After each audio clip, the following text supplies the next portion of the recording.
अस्सलाम वालेकुम नाजरीन, मैं हूं फयाज़ महमूद और आप देख रहे हैं फयाज़ महमूद यूट्यूब चैनल।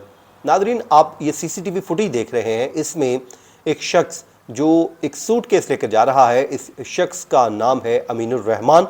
और इस सूटकेस में इसके कपड़े या इसकी बिलोंगिंग्स नहीं हैं, बल्कि इसकी अहलिया मौजूद हैं। और वो अहलिया जो इसका ज़िंदगी थी, इसके साथ थी, लेकिन इस शख्स ने उस खातून को ना सिर्फ मारा और मारने के बाद उसको ठिकाने लगाने का इसने ये मुनफरद एक तरीका भी निकाला। और ये लेकर जब जा रहा है और जाकर वहाँ पर दरिया पर पहुँचता है और दरिया में जाके उसको फेंक देता है और 10 दिन के बाद इस बेचारी की बॉडी रिकवर होती है। उसके अलावा ये तमाम तर जो मनाजर हैं, ये सीसीटीवी के मनाजर हैं जो मैंने आपके सामने शेयर किए। लेकिन इसी केस का तीसरा किरदार है शाहीन मियाँ, जो दुबई में मौजूद थे और वो अपने मोबाइल फ़ोन से तमाम तर उस रात की होलनाकी को रिकॉर्ड कर रहे थे, जो उन्होंने अदालत में भी फराहम कर दी है। और वो होलनाकी ऐसी होलनाकी थी जिसमें उस लड़की के आखिरी अल्फाज तक रिकॉर्ड हुए थे कि आखिर वो इसे आखिरी वक्त में क्या इल्तिजा कर रही थी और इसे वो क्या कह रही थी, वो भी इसने कोर्ट में पेश कर दिया है। और सबसे पहले तो मैं इस केस का पूरा बैकग्राउंड आपके सामने रख दूंगा ताकि आपको केस समझ आ जाए, और उसके बाद फिर उस रात जो कुछ हुआ, जो शाहीन मियाँ ने अदालत में बयान किया है, वो भी मैं आपके सामने रखूंगा। क्योंकि इस केस की आने वाली जो अगली जो अपडेट्स मैं आपके साथ शेयर करूंगा वो कुछ लोगों के लिए परेशान कुन हो सकती हैं, लेकिन बतानी इसलिए भी ज़रूरी है कि जब हम कोई केस रिपोर्ट कर रहे होते हैं तो हमारा मकसद होता है कि उसका एक एक पहलू जो है वो आम जो है लोगों तक पहुँचे। जो खबर है वो सर है, वो हर किसी का हक है जानना, वो उस तक पहुँचनी चाहिए और इससे अवेयरनेस का एक अंसर भी पाया जाता है। सबसे पहले आज से आपसे रिक्वेस्ट है कि मेरे चैनल को आप सब्सक्राइब कर लीजिए, कमेंट सेक्शन में आइए, कमेंट दीजिए, फीडबैक दीजिए। आपका फीडबैक हमारे लिए बहुत मैटर करता है। नाज़रीन, इस केस के 3 किरदार हैं, अमीनुर रहमान और सोमा बेगम, और तीसरे शाहीन मियाँ। अमीनुर रहमान और सोमा बेगम की 2019 में शादी होती है और वो टेलीफोन पर शादी होती है। अमीनुर रहमान बरतानिया में मौजूद थे और उनकी अहलिया सोमा बेगम बांग्लादेश में मौजूद थी। टेलीफोन पर इनकी आपस में निकाह किया गया और निकाह करने के बाद तमाम तर दस्तावेज़ात मुकम्मल हुई। मुकम्मल करने के बाद ये अपनी अहलिया को यहाँ पर लंदन अपने पास बरतानिया में ले आया। इसी दौरान वो सोमा बेगम जो है वो टिकटॉक की शौकीन थी, वो टिकटॉक पर जो है अक्सर टाइम स्पेंड किया करती थी। तो एक दिन ये हुआ कि उनका राब्ता दुबई में मौजूद शाहीन मियाँ नामी एक शख्स के साथ हो जाता है और ये राब्ता आहिस्ता आहिस्ता बढ़ता बढ़ता ऑनलाइन मोहब्बत में तब्दील हो जाता है और इन दोनों को आपस में मोहब्बत हो जाती है। अब ये मोहब्बत इतनी बढ़ती है कि एक दिन अमीनुर रहमान को शक हो जाता है कि उसकी अहलिया किसी दूसरे शख्स के साथ मसरूफ़ है और वो ज़्यादातर वक्त अपना मोबाइल में ही स्पेंड करती है। और ये शक आहिस्ता आहिस्ता जो है वो हकीकत में तब्दील हुआ और अमीनुर रहमान पे एक दिन बिजली बनकर गिरा कि उसकी अहलिया जिससे वो मोहब्बत करता है और वो अहलिया अब उसकी नहीं रही बल्कि वो किसी और के ख्वाब देख रही है। इस बात को उसे दुख भी था, रंज भी था, और आहिस्ता आहिस्ता उसे जब मालूम हुआ कि ये शाहीन मियाँ नामी शख्स से रब्ता करती है और बात करती है, तो 30 अप्रैल 2024 की रात वो आ जाती है कि ये इंसान अंदर ही अंदर कुढ़ता रहता है, जेलसी फील करता रहता है। और सोमा बेगम उससे एक दिन पहले उससे अलहदगी का भी कहती है कि मुझे अलहदा कर दो, मैं तुम्हारे साथ नहीं रहना चाहती, मैं मुतमिन नहीं हूँ। लेकिन ये शख्स अब उस शाहीन मियाँ से जेलस होना शुरू हो जाता है कि उसने उससे उसकी बीवी छीन ली है। अब वो प्लान करता है कि मैं, जिसने मुझसे मेरी बीवी छीनी है, मैं उसको भी नहीं छोड़ूंगा और अपनी अहलिया को भी नहीं छोड़ूंगा। 30 अप्रैल 2024 की वो होलनाक रात आती है जिस रात ये अपनी अहलिया को अपने ही हाथों से मारता है और इस दौरान वो अपना टेलीफोन कॉल, वीडियो कॉल मिलाता है शाहीन मियाँ को और उसे दिखाता है कि उसकी अहलिया जो है वो बैठी हुई है और बेड पर, और उसके बाद ये कहता है कि मैं इसे मार रहा हूँ। और उसके बाद ये कॉल जो है वो डिस्कनेक्ट हो जाती है, फ्रीज़ हो जाती है। फिर उसे एक नई कॉल आती है जो कुछ सेकंड्स के दौरानिए पर मुश्तमिल होती है। इस दौरान शाहीन मियाँ इस तमाम तर रिकॉर्ड्स को वो जो है कॉल को रिकॉर्ड भी कर रहा होता है और इसी दौरान जो है वो देखता है कि जब दूसरी कॉल आती है तो ख़ातून जो है उसे वो चीख रही होती है, चिल्ला रही होती है और साथ में 2 बच्चों की आवाज़ें भी आ रही होती हैं।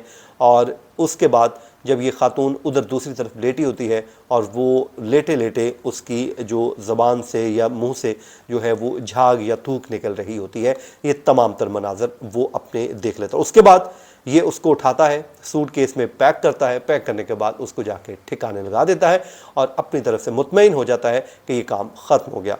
साथ ही शाहीन मियाँ को ये धमकी भी लगाता है कि वो उसे भी नहीं छोड़ेगा और एक दिन उस तक भी पहुंचकर उसका भी यही अंजाम करेगा जो उसने अपनी बीवी के साथ किया है। ये थी वो रुदात जो मैंने आपको एक खुलासा बयान कर दिया है। अब आ जाएं शाहीन मियाँ ने जो कमरा अदालत में अपना बयान रिकॉर्ड करवाया है वो क्या है, वो आपके सामने मैं रख देता हूँ। शाहीन मियाँ ने जब अपना बयान रिकॉर्ड करवा रहे थे तो वो रिकॉर्ड करवाते करवाते ज़ारों कितार चीखना शुरू हो गए, रोना शुरू हो गए और उन्होंने बताया कि अमीनुर रहमान की जानिब से वीडियो कॉल एक मौसूल हुई थी जिसमें सोमा को वो मारने की धमकी दे रहे थे और उन्होंने ये भी कहा कि उस वक्त वो अपने फ्लैट में अपने बिस्तर पर मौजूद थीं। उन्होंने बताया कि मैं उस वक्त मुत्तहदा अरब अमारात में रिहाइश पजीर था और उसने मुझे भी मारने की धमकी दी थी। वो शाहीन मियाँ अपने बयान में मज़ीद कहते हैं कि उस वक्त जब ये सब कुछ हो रहा था तो मैं अपनी आंखों से देख रहा था और वो भागना चाहती थी और उसने उसे उसके गले से पकड़ लिया। शाहीन मियाँ ने बताया कि 3 बार चीखों पुकार की आवाज़ें आईं मगर वो कुछ देख ना सके कि आखिरकार हो क्या रहा है। उसके बाद उन्होंने इब्तदाई हमले के बाद जो वीडियो है वो रुक गई। फिर उन्होंने उस रात ही रहमान की जानिब से एक दूसरी वीडियो कॉल मौसूल हुई जिसमें उन्होंने कहा कि देखो मैंने इसे मार दिया है और अब तुम तैयार हो जाओ। उन्होंने कहा कि मैंने देखा कि सुमा के मुंह से झाग निकल रही थी और उसने मुझे वीडियो में दिखाया और मुझे गालियां भी दी और अदालत को उसने बताया कि मैंने दोनों वीडियो जो हैं वो रिकॉर्ड कर ली थी और रिकॉर्ड करके अब मैंने अदालत को पेश कर दी हैं और जिस पे उन्होंने यही कहा, जो लड़की के मुंह से आखिरी अल्फाज वो कहते हैं निकल रहे थे वो यही कह रही थी कि मुझे छोड़ दो, मुझे जाने दो, लेकिन आहिस्ता आहिस्ता वो आवाज़ जो है वहीं पर दब गई और वह कहते हैं कि उसकी ज़िंदगी में जो उसके मुंह से आखिरी अल्फाज मैंने सुने थे वो यही थे कि वो उसे कह रही थी कि मुझे जाने दो, लेकिन उसने उसे नहीं जाने दिया और उसके बाद उसने उसके साथ ये सब कुछ किया, बल्कि उसने उसके गले से पकड़ लिया, वो चीखी और फिर उसके बाद वो बोलने के काबिल ना रही। ये उन्होंने बताया है।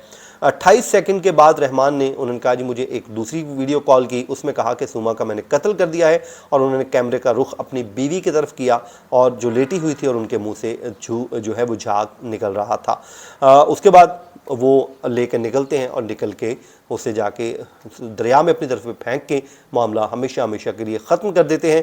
लेकिन ये मामला ख़त्म नहीं होता और जब ये स्टेटमेंट रिकॉर्ड करवाई जा रही थी अदालत में तो उस वक्त इस स्टेटमेंट को सुन के कमरा अदालत में मौजूद हर शख्स रंजीदा था। इवन के जज को भी ये कहना पड़ा कि इससे होलनाक जो है स्टेटमेंट मैंने कभी नहीं सुनी, क्योंकि उसमें वो तमाम तर रुदात उस रात के बयान कर रहे थे, क्योंकि एक तो वीडियो भी मौजूद थी और वो वीडियो कैमरे की आंख से महफूज हो चुकी थी और सब कुछ जब अदालत ने देखा तो अदालत और जो वहाँ पर लोग मौजूद थे हर आंख जो है वो उस वक्त अशबार दिखाई देती थी और हर कोई परेशान था कि ये कैसे मुमकिन हो सकता है।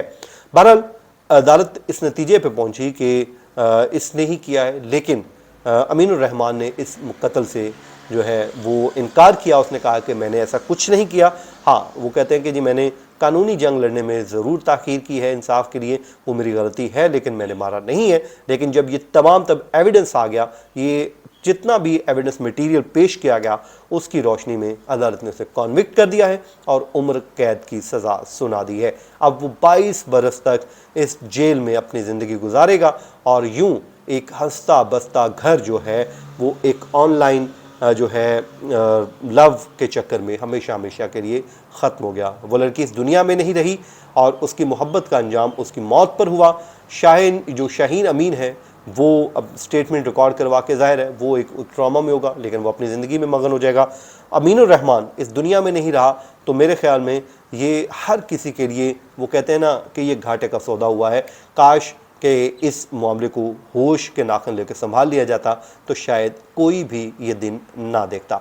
नाज़रीन, अपना फीडबैक देना मत भूलिएगा। ये था आज का हमारा वीलॉग। अपनी दुआओं में याद रखें। मुझे दीजिए इजाज़त। अल्लाह ने के बाद।